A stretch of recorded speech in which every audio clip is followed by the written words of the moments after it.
Hallelujah, praise the Lord. இந்த காலவேளையில் உங்கள் யாவரையும் இயேசு கிறிஸ்து நாமத்தில் வாழ்த்துகிறேன். பிரியமானவர்களே, கர்த்தர் நம் உள்ளத்தை அறிந்தவராய் இருக்கிறார். நம்மளை சுற்றிலும் இருக்கிற யுத்தங்கள், பாடுகள், நெருக்கங்கள் மத்தியிலும் தேவன் நம்மோடு பேசுகிற நோக்கம் என்ன, காரணம் என்ன? அவர் நம் உள்ளத்தை பார்த்து சகல காரியத்திலிருந்து நம்மை விடுவிக்க வல்லமுள்ளவராய் இருக்கிறார். காரணம், கர்த்தர் நம்மை நேசிக்கிறார். அவருடைய திட்டங்கள் நம்ம மேல் இருக்கிறது.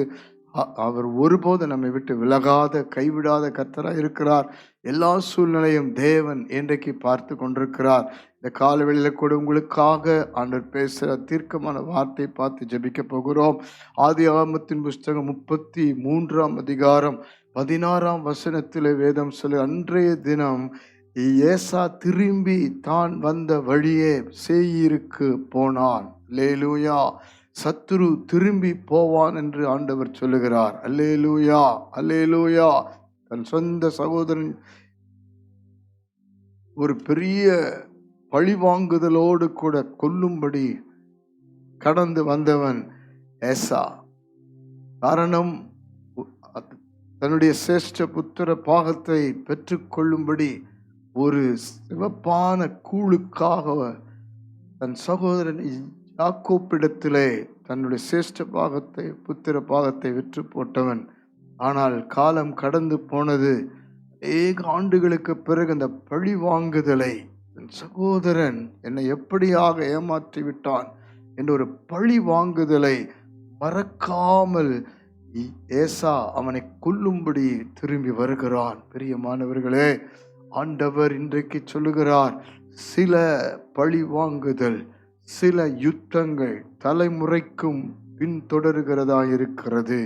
இஸ்ரவேல் ஜனங்களை பாருங்கள், பல காலங்கள் கானான் தேசத்துக்கு போவதற்கு 40 வருஷம் ஆனது.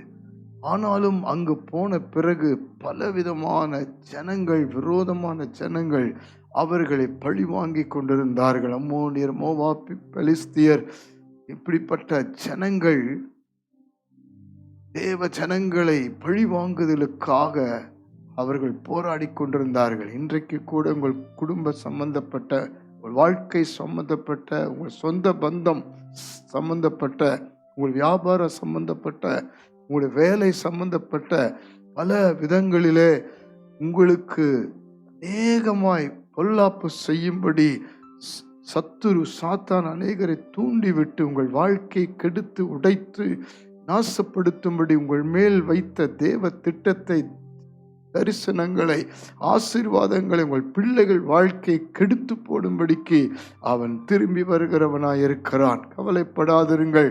வேதம் சொல்லுகிறது, ஆதியாகமம் 32ஆம் அதிகாரம் அந்த ஒரே இரவிலே வசனம் சொல்லுகிறது, 22 முதல் வாசிக்கும் பொழுது, யாப்போக் என்ற ஆற்றங்கரையிலே எல்லாவற்றையும் விட்டு விலகி தேவ சமூகத்தில் தனிமையாய் காத்திருந்தான் யாக்கோபு. காரணம் என்ன? அவனுடைய வாழ்க்கையில் ஒரு பயம் இருந்தது. தன் சகோதரன் கொல்ல வருகிறான் என்று கேள்விப்பட்ட உடனே தேவ சமூகத்துக்கு வருகிறான். இன்றைக்கும் பலவிதமான இக்கட்டுகள் சூழ்ந்திருக்கலாம். பழிவாங்குதல் பிரச்சனைகள் மறைமுகமாய் நேரடியாய் போராடி கொண்டிருக்கலாம். கவலைப்படாதீர்கள், உங்களோடு கர்த்தர் இருக்கிறார். அவர் உங்கள் குடும்பத்தோடு இருக்கிறார், பிள்ளைகளோடு இருக்கிறார், கணவன் மனைவியோடு இருக்கிறார். ஒன்றும் உங்களை சேதப்படுத்தாது. சத்துரு வந்த வழியே திரும்பி போவான். நாம் என்ன செய்ய வேண்டும்? தேவ சமூகத்திலே காத்திருந்து ஜெபிக்க ஜெபிக்க ஜெபிக்க. ஒரு இரவு முழுதும் ஜெபிக்கிறான். கர்த்தர் மனமிறங்கி அவனுக்காக அவன் பெயரை மாற்றி, அவன் வாழ்க்கை மாற்றி, கர்த்தருடைய ஜனமாய் மாற்றி அவனை அனுப்புகிறார். அன்றைய தினம், அல்லேலூயா, அல்லேலூயா. பிரியமானவர்களே, கர்த்தர் உங்களை சந்திக்கிறார், இந்த குடும்பத்தை சந்திக்கிறார், உங்கள் பிரச்சனைகளை சந்திக்கிறார், உங்கள் யுத்தங்களை சந்திக்கிறார், உங்கள் போராட்டங்களை சந்திக்கிறார். இப்பொழுது ஜெபிக்க போகிறோம். உங்களுக்குரிய விடுதலை நீங்கள் பெற்றுக்கொண்டு கர்த்தரிடத்திலே ஆசீர்வதிக்கப்பட்ட ஜனமாய் இருப்பீர்கள். சத்துரு வந்த வழியே திரும்பி போவான். ஜெபிப்போம். பரலோக பிதாவே, இந்த காலை வேளையிலே கலங்கி உடைந்து நொறுங்கி வேதனையோடு பயத்தோடு துக்கத்தோடு போராடி கொண்டிருக்கிற ஒவ்வொரு உள்ளங்களையும் இப்பொழுது ஒப்பு கொடுத்து ஜெபிக்கிறேன். இயேசுவின் நாமத்தினாலே சத்துரு தான் வந்த வழியே திரும்பி போனது போல ஆண்டவரே இந்த காலை வேளையிலே ஒவ்வொருடைய வாழ்க்கையிலும் போராடி கொண்டிருக்கிற சத்துரு எழும்ப விடாமல், ஜெபிக்க விடாமல், ஊழியம் செய்ய விடாமல், ஆராதிக்க விடாமல், வாழ விடாமல், சமாதானம் இல்லாமல், ஆசீர்வாதம் இல்லாமல், பலன் இல்லாமல், சுகம் இல்லாமல் போராடி கொண்டிருக்கிற ஆண்டவரை பழி வாங்குவதற்கு வந்து கொண்டிருக்கிற எல்லா விதமான சத்துருனுடைய திட்டங்களையும் ஆண்டவரே போராட்டங்களையும் இயேசுவின் நாமத்தில் நிர்மூலமாக்கி துரத்துவதற்காய் நன்றி அப்பா. சகல விதமான ஆண்டவர் சூழ்நிலைகளை கண்டு ஆண்டவர் ஒவ்வொரு உள்ளத்தில் இருக்கிற குழப்பங்கள், திகில்கள், ஆண்டவரே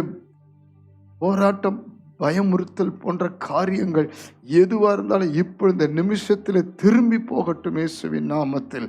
கர்த்தர் ஒரு விடுதலை கொடுக்கிறீரப்பா, கர்த்தர் ஒரு விடுதலை கொடுக்கிறீரப்பா. நாங்கள் போராடி ஜெபிக்கிற கிருபை கொடுக்கிறீர் இயேசுவின் நாமத்தில்.